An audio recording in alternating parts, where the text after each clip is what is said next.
Okay, wir sind jetzt hier beim 14. Lagerfeuer. Es ist 336 Touchdown. Ähm, Ich weiß jetzt auch nicht, ob das angeht oder so, aber es müsste theoretisch ein bisschen, vielleicht ein kleines bisschen. Wer weiß das? Weiß das einer? Okay, heute was ihr lernen müsst, ist nur eines.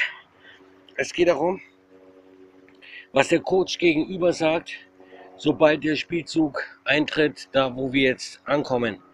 Rucksäcke, also Behälter, wo Blutaufbau ist, drauf achten. Wenn ihr einen Koffer seht oder einen Rucksack seht oder irgendwo eine Tasche seht, um das Blut aufzubauen, das nennt sich Packen. Und dieses Packen ist ein Spielzug des Gegenübercoaches.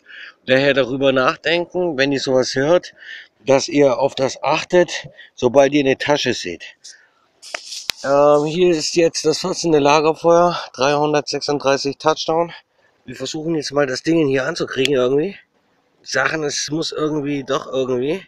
Wir wissen jetzt nicht genau, ob das geht, aber ein kleines bisschen, das ist jetzt hier das 14. Lagerfeuer, wie auch immer es brennen wird. Sachen, wichtig ist so, ihr befindet euch auf Straßen. Ihr befindet euch irgendwo in Unterkünfte. Diese ganzen Flächen, da wo der Gärtner Bubo irgendwo komisch versetzt hat, ist alles eine Manipulation des Spielzuges des Trainer gegenüber, der diesen Spielzug geplant hat. Also darauf achten, das hier, das war jetzt oder ist jetzt immer noch, ja, das 14. Lagerfeuer, 336 Stunden, 336 Touchdown.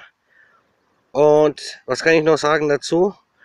Achten drauf, der Spielzug des Gegenübercoaches ist so beschissen, dass man sich auf diesen Spielzug befindet und man nicht austrippeln kann, auch nicht umgehen kann, da man geldabhängig ist und sich auf den Spielzug also da drauf herauf befindet. Also darauf befindet durch Straßen, durch Geldanlagen.